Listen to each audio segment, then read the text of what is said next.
la parole. Honorable Président, vous m'ajouterez quelques minutes parce que j'ai une leçon à donner. Honorable Président, honorable membre du bureau, honorable député, chers collègues, ma grand-mère vous salue.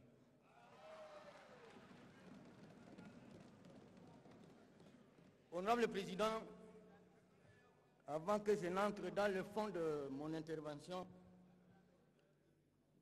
je vais partager avec vous une expérience africaine de modèle de développement sur le plan des infrastructures. Il s'agit du modèle malgache sous la présidence de Marc Rovalomanana. Quand Rovalomanana entre en fonction comme président de la République, il imprime 5 calendriers. Si nous sommes en 2021, il met 2022, 23, 24, 25 et 26.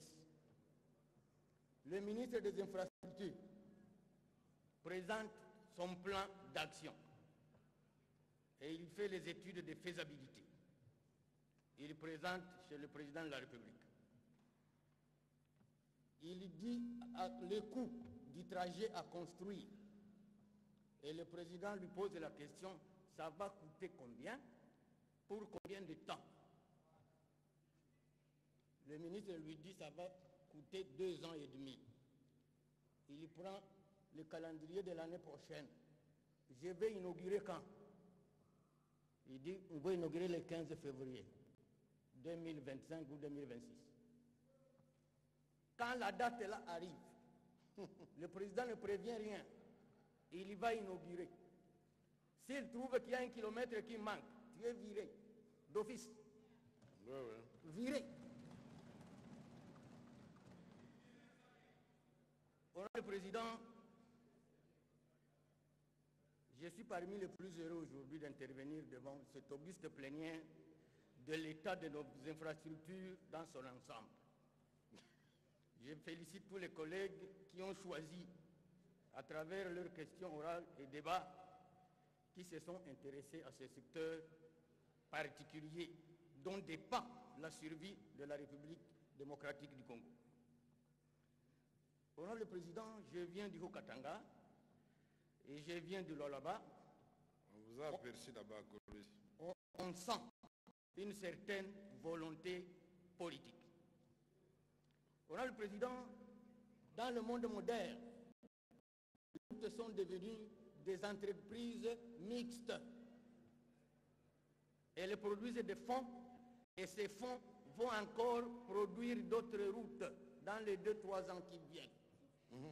Je vous donne un seul exemple de la route du Congo central. Numéro 1. Ça fait 15 ans que cette route est sous concessionnaire chinois. Je dis bien 15 ans. Posez-vous la question, les fonds que génère la route RN1 ont déjà construit combien de kilomètres ailleurs? Combien de kilomètres ailleurs?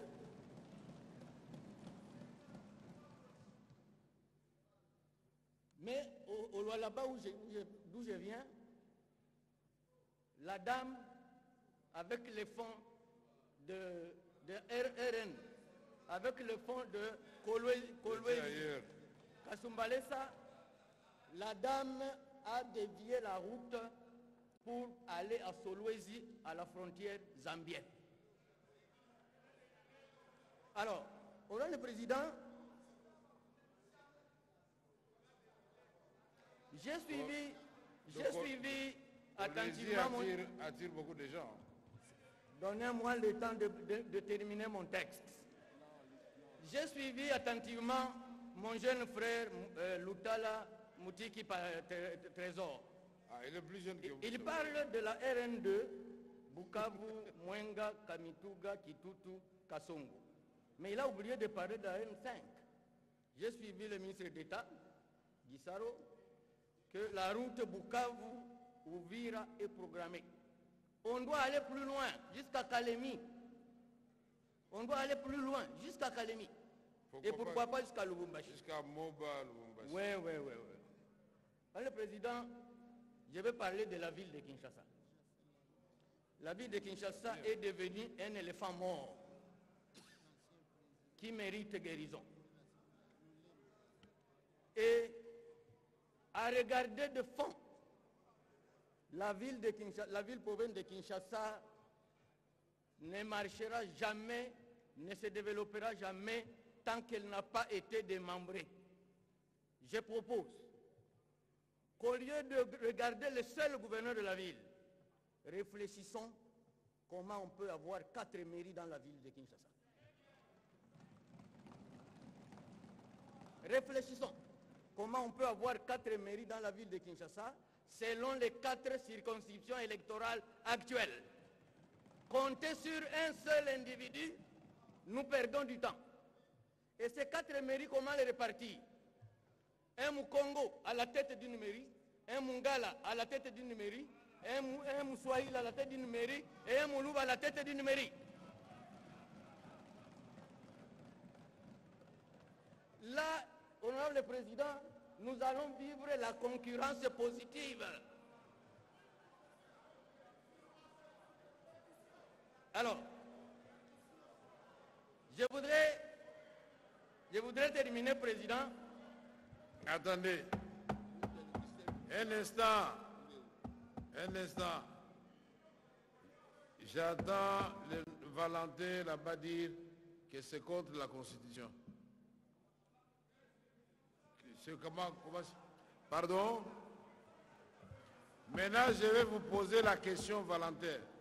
Attendez un instant, je vais vous poser la question.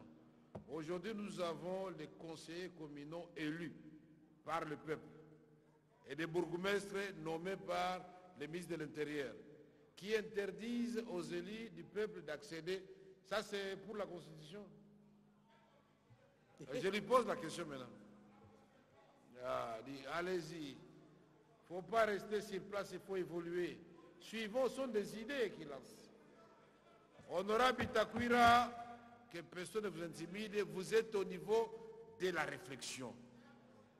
Votre réflexion ne viole rien parce que vous ne l'imposez à personne. Ouais. La discussion viendra le moment venu. Ça viendra, président. Allez-y, mon président, frère. Je voudrais terminer. Un collègue a parlé sur le programme PDL 145.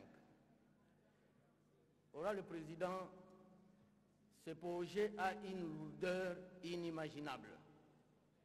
Si ceux qui ont gagné le marché ne sont pas à la hauteur de préfinancer, le PNUD a une machine aussi longue qu'on risque de ne rien réaliser à travers le pays. Je connais le cas de la Mongala avec la coopérative Soko. C'est Soko qui préfinance et jusqu'à présent on ne lui paye pas.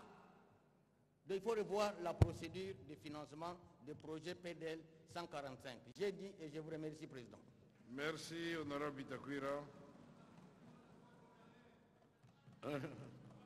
Nous demandons à l'honorable Tade Mabulaou de ARCD Palou et allié de venir prendre la parole. Honorable Tade,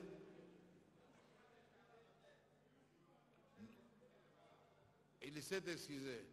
Ok, d'accord, nous passons donc. Vous le remplacez? Avec l'autorisation du président du groupe parlementaire. Ah, c'est vous-même le président. Oui, c'est vous-même le président, je me souviens. Alors, il ne faut pas oublier de parler de Kwango, sinon le deuxième vice-président va vous en vouloir. Merci, président. Le professeur Mbosso, oui, c'est vrai. Je peux? J'ai traduit tout ce qu'il me dit à voix basse. Il dit que vous parlez de Kwango en bien. Merci, honorable président, pour la parole. Honorable président, je vais commencer par vous assurer notre soutien. À moi? Parce que, oui. Merci, mon frère. Et avec votre bureau dans l'ensemble, parce que vous commencez à redorer l'image de l'Assemblée nationale et vous commencez à nous réconforter parce que je viens de recevoir les appels faut nous aider à de ma terminer le population mandat de aussi. Kibombo. Ils disent que hapa njo tunaona ke munanja kutumika kazi. Ah, merci. Voilà. La législature passée, nous étions comme d'habitude 500 députés, mais après les élections, nous sommes revenus qu'à 140. Ah, Et les ministres qui sont partis aux élections, ils ont été élus à 90% à cause de notre complaisance. Si vous continuez comme ça, honorable président, à activer